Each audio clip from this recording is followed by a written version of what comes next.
السلام عليكم الاخوان، مرحبا بكم في هذا الفيديو هذا واللي غادي نجاوبوا فيه على التساؤل ديال هذا السيد هذا. هما مجموعه من الحرفيه بغاو يديروا الشركه ديالهم ونسمعوا السؤال ديالو. على حسب زعما درنا شي فيديو هكا صناعيه بغاو يشركوا بيناتهم ويخدموا على راسهم، ماشي يعني يشركوا باش غادي يبنيو ويسكنوا، انما يشركوا باش يبنيو ويبيعوا ويعاودوها. تيسهل الله حتى الانسان ديك الساعه في الاول. اول حاجه واللي خصنا نتفقوا عليها هي انه كاينين بزاف ديال الناس دايرين شركات وفشلوا، وكاينين بزاف ديال الناس اللي دايرين شركات ونجحوا. وإلا جينا نقارنوا هذه الفئه وهذه الفئه اش كنلقاو ان الناس اللي فاشلين كيدخلوا لواحد الدومين وكيدخلوا لواحد المجال ما فاهمينش فيه، غير سامعين، يعتقد ان الامور بسيطه، يعني كتكون عند واحد النسبه كبيره انه يفشل. والناس اللي ناجحين في المجالات ديالهم هما دوك الناس اللي مثلا خدامين في شركات وخدامين عند الناس، وحتى ولا فاهم في الدومين ولا كيتكلف يعني من ا ل زد. هاد القاعده هذه صالحه لكاع المجالات. حنا غادي نعطيو مثال مثلا بالكوري ديال الدجاج. واحد السيد سامع قال لك اودي الكوري ديال الدجاج راه كياكلوا هذا النوع هذا وهذا وهذا، وخدا شي معلومات على شحال باش كيتقام، يعني دار واحد البحث، قلب في الانترنت، دار هاد المسائل هذه ونظر البروجي ديال الدجاج مثلا ديال الكوري ديال الدجاج. فهذا النسبه ديال الفشل ديالو كبيره. اما الانسان اللي يخدم في الكوري ديال الدجاج وخدم عند الباترون ديالو الى درجه اي ان الباترون ديالو كيخليه والسيد هو اللي كيتكلف بجميع المراحل وفاهم وحريفي، فهذا فاش كيدير الكوري ديالو ديال الدجاج فهذا اكيد غادي ينجح وما عنده مشكل ولا والو، وعارف الاثمنه ديال السوق، وعارف فاش كيقول الدجاج، وعارف يعني فاهم في الدومين وشاف الخبايا ديالو وشاف هذه المسائل. بل اكثر من ذلك كتلقى مثلا شي تلميذ كان خدام في شي شركه، فاش كيخرج كيدير الشركه ديالو كتولي احسن من ديك الشركه فاش كان خدام. علاش؟ حيت كتلقى داك السيد اللي كان خدام معاه يعني ما بغاش يتطور، ما بغاش يزيد، هو فاش كان خدام تماك يعني كيعطي افكار جديده وبغا غير يتطور وداك الشيء، ولكن داك الباترون ما بغاش، وهو كيخرج كيدير البروجي ديالو وكيتطور وكيزيد وكيتعلم وكيولي احسن من داك الباترون عند من كان خدام. فكاينه واحد القاعده باينه ومعروفه وفي اي مجال كتبدا بمرحله التعلم. هاد المرحله ديال التعلم خصك تسمع وتشوف داك الشيء اللي كيديروا الناس. ما يمكنش تبدع وتجيب افكار اللي ما كيديروش الناس وتجي انت تقول انايا مطولانطي وانت ما فاهم والو، يلاه بادي كتعلم وتقول لي انايا راه عندي واحد الفكره انايا احسن من هاد الناس هادو. اكيد غادي تكون غير كتخربق. مثلا كيجي شي واحد كيهضر معايا كيقول لي اودي راه بانت لي قضيه، كنقول له اودي هاد القضيه اللي كتقول انت راه ديجا مثلا وقعت فيها انا ودرناها، ولا راه هاد القضيه اللي درتيها راه كاين هاد الجانب هذا يعني مرحله التعلم خصك تسمع ودير داك الشيء بالحرف، ما تزيد ما تنقص، كدير داك الشيء اللي كيديروا الناس بالحرف الواحد. من بعد كتولي حريفي، كتولي بحال كاع الحريفيه اللي كاينين في السوق، يعني يعتمد عليك، قادر انك تكلف بالمشروع من الأ حتى للزد. هنا ممكن تكون مبدع، هنا كتولي ديك الساعه مبدع. يعني فاش كتفوت المرحله ديال الاحتراف كتجي المرحله ديال الابداع. هنايا كتولي تبدع وتزيد تفكر وتزيد تدخل مثلا تهضر مع الناس ويعني فاهم في الدومين. اي مجال يعني خدامين فيها ثلاثه ديال النقط هذه: التعلم، هنايا كتصنت كتشوف اللي كيديروا الناس، الاحتراف كتولي بحال كاع الناس، يعني قادر وفاهم وكتولي كتشري بحالهم وفاهم في الدومين. من بعد هنايا كتولي مبدع، كتزيد عاوتاني افكار اخرين وكتبدع وكتزيد وكتعلم. وهذه القاعده كاينه في جميع المجالات. فغادي نرجعوا للسؤال ديال الاخ ديالنا الكريم، قال لك حنايا نديروا شركه ويكون الصدق. اولا يا اخي الكريم، اصعب حاجه كتكون في الشركات هي الاختيار ديال الناس اللي يخدموا معاك. بل اكثر من ذلك كتلقى دوك الاصدقاء اللي كيكونوا معاه يعني يستهينون بك وما كياخذوكش بجديه، يعني مولفين معاك غير الضحك، يعني داصر عليك. وخص الشركه تكون بحال العسكري، كتعطى الاوامر خص تنفذ دوك الاوامر وما كانش التفليات، وخص تخدم داكشي يكون ناضي، حيتاش غادي تغرق الشركه. هذه اول حاجه. ثاني حاجه، كاينين الناس اللي كيدخل الشركه كيسرح رجليه وكيتسناك انت تخدم، انت تجتهد، انت تقاتل وكتخدم عليه. يعني حنايا خصنا نعرفوا اش باغين باش نختاروا الناس اللي صالحين للشركه.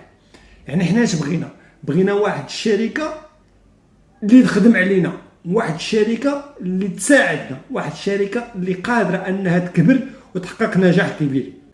الا بغينا نديرو هذه الشركه خصنا نعرفوا اي انه عندنا واحد المده مثلا ديال عام ولا عام ونص ولا حتى العامين. هذه المده هذه يعني غير كنخسروا على الشركه، يعني غير كنصرفوا على الشركه.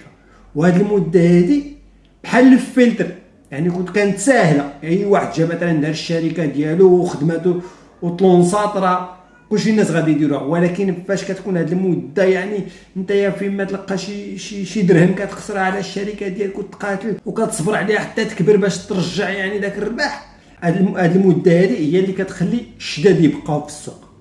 هذه حاجه ثانيه. يعني حنايا فاش كنختار الناس مثلا اللي معايا كشركاء، مثلا هذا السيد هذا اللي راه معايا عنده 2 مليون، واحد عنده مليون، هذا عنده يعني 5000 درهم، يعني كنجمعوا هذا راس المال هذا ديال الشركه. وهاد المساهمين كيشاركوا في هذه الشركه هذه وكيساهموا في هذه الشركه هذه. هنايا كتكون عندنا ديال السيد اللي كيسير، وكيكون عندنا هذه الحريفيه. يعني فاش كتجي لا كوموند، فاش كتجي مثلا شي خدمه كتشدها الشركه وكتعطيها لهاد الحريفيه نيت. وهاد الحريفي هذا فاش كيخدم ما خصوش ياخذ الفلوس كلشي، ما خصوش ياخذ الربح كلشي، وانما كيمشي واحد الجزء دائما للشركه. هذه اول حاجه. ثاني حاجه السيد اللي كيسير ولا الناس اللي كيسيروا ديك الشركه كنشوفوا دائما المصلحه ديال الشركه. يعني هذا السيد مثلا هذا القباص مثلا جاتنا شي خدمه ديال القبص وجا هذا القباص هذا رغم انه الصديق ديالنا وبان لنا كيتهاون وبان لنا ما بغاش يخدم ولا كيطلب مبالغ اللي هي كبيره ولا شي حاجه، فراه في البلاصه خصنا نحيدو ونجيبو شي واحد اخر. حنا كنشوفوا السمعه ديال الشركه نقاتلوا عليها. يعني فاش كيكون عندنا راس المال ديال الشركه الهم الوحيد ديالنا شنو هو؟ نكبروا السمعه ديال الشركه. تفهمنا؟ فاش كتاخذ لا كوموند اش كيعرفوا الناس؟ كيعرفوا الناس الشركه فلان فلان، كنكبروا الاسم ديالها وكنخدموا على داك الاسم. خصنا نخدموا عليه بكل ما اوتينا من قوه. يعني اي درهم شدينا كنصرفوا على داك الاسم باش يتسمع، يعني باش الشركه تعرف. فاش كناخذوا الخدمه ما خصناش نتفلاو، ما خصناش نديروا خدمه خايبه ونخسروش السمعه ديال الشركه. لا، خصنا اكثر من ذلك، خصنا نقدموا عروض. يعني في هذه المرحله هذه كنقدموا عروض. حنا هذه المرحله هذه ما كنتسناوش الشركه تعطينا تخلص لنا ولا نربحوا منها ولا شي حاجه، وانما كنطعموا الشركه فيت الدبيست، يعني اطعمي الوحش. ديك الشركه نهار تكبر غادي هي تهزكم وتصرف عليكم وكلشي. يعني حنايا فاش كناخذوا شي فلوس ولا شي حاجه كنحطوهم في الشركه، وديك الشركه كتخسرهم على الاعلانات وكنخدموا على البوبليسيتي في الفيسبوك. راه لا يعقل اننا في 2023 وتولي خدام بديك الطريقه ديال 1990 وتولي تبغي تنافس الناس اللي كانوا خدامين من ديك المده وهو كيكسب في الكليان وكيتقاتل، وتجي نتايا باش تنافسوا. راه ما يمكنش تنافسوا بنفس الطريقه باش كان خدام هو، وانما خصك تطور. هو دابا راه الانترنت اللي خدامه، ما عندك فين تمشي. الانترنت خصك تخدم في الفيسبوك، الانستغرام، يوتيوب، تيك توك، اي حاجه بانت لك يعني خصك تخدم عليها.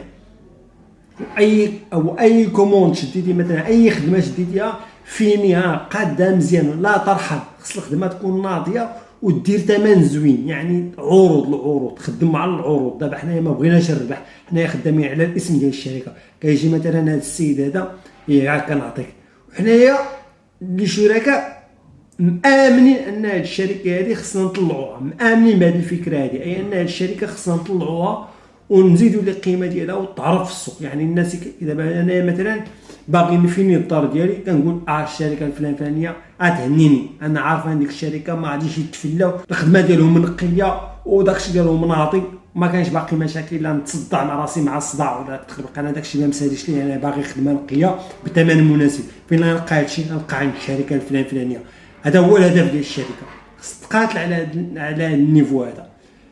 كنا فاش كتاخذ الخدمه ولا شي حاجه كتاخذها بثمن مناسب. علاش؟ حيتاش خاصنا الخدمات، خاصنا المحتوى، خاصنا الفيديوهات. يعني فاش كناخذ شي خدمه ولا شي حاجه كنصورها ونحاول يعني نهضر مع داك الانسان مول الدار، ولو ما بغاش الا بغا يبين وجوه راه مزيانه، ما بغاش بلاش، واخا غير الصوت ديالو ونبينوا الخدمه ديالو. كاينه شركه مثلا اللي كتقاد هاد المسائل ديال الانترنت وتوقف معكم وكلشي غادي تخدم معكم، الا بغيتو تخدم معكم ما بغيتوش تخدموا ريوسكم. يعني خص الانترنت ضروري، ولا الانترنت دابا ضروري. اي واحد عنده شي مشروع مثلا لا مليون ولا المسائل هذه خص ضروري يتقاتل ويتسابق باش يدير السمعه ديالو في السوق. انا كنعرف شركه مثلا كدير بروجيات كبار وكيبنيهم وكلشي، ولكن فاش كتشوف الشركه شويه كتلقى فيها السميه والبيرو ديال دوك الناس اللي خدامين تما، والطوموبيلات هاز ديال اللوغو. فاش كيشد الخدمه راه ماشي هو اللي كيبنيها، راه كيعطيها لشركه اخرى هي اللي كتكلف بالبني. الناس فاش كيجيو للشركه هو كيتحمل المسؤوليه. كتجي انت كنقول لها هاد الشركه هذه كنجي تكلف ليا مثلا بالبناء ديال الدار، ولا تكلف ليا بهذه المسائل هذه، هو ما غرضوش شكون اللي بناها، ولا هو غرضو ان ديك الدار خص تبنى وتفينا تدخل. عاد ديك الساعه الشركه كتعطي دوك الحرفيه اللي كتثق فيهم، دوك الحرفيه اللي كيخدموا بثمن مناسب، وكتجيب لي كوموند وكتخدم. يعني الهدف ديال الشركه شنو هو؟ تكبر في الاسم ديالها وتخلي الناس يثقوا في هذا الاسم هذا ويتقاتلوا، واي درهم واي فلوس لقاوها خص يخسروها على الاسم ديال الشركه. وهاد الناس هادو الا ما غاديش يكملوا معاك يعني الرحله، خص من ديبار خصني نسالي معاهم. يعني ما غاديش يوصلوني انايا النص ويحبسوا، انا نولي خاسر الفلوس ديالي، خاسر الفلوس، وفي الاخير نحبس ونفشل هادشي كله نحيدو. هادشي لا ما يمكنش. لا خصني نتقاتل عليها ونخدم عليها ونضطر حتى نوصلها. وصلت في عام مزيان، ما وصلش في عامين ماشي مشكل، المهم خصني نتقاتل على بابها. تمام. الشركه خصها بوحدها ابار ونتقاتل عليها ونكبر السمعه ديالها. هذا الشيء اللي كاين في هذا الفيديو هذا.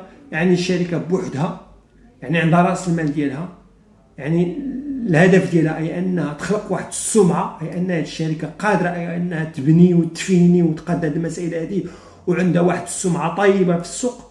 فاش كتشد لا كوموند ديك الساعه كتعطيه دوك الحريفيه نيت اللي معاك، دوك الاصدقاء يعني كتعطيهم اليوم، ودوك الحريفيه كيخدموا بواحد الثمن مناسب، حيتاش عندهم واحد الايمان اي انه من نهار فاش تكبر الشركه ويوليو لي كوموند راه هو اللي غادي يشدهم، راه هو اللي غادي يربح، وغادي يربح عاوتاني حتى في الشركه اللي هي ديالو نيت، واللي شارك فيها واللي ساهم فيها.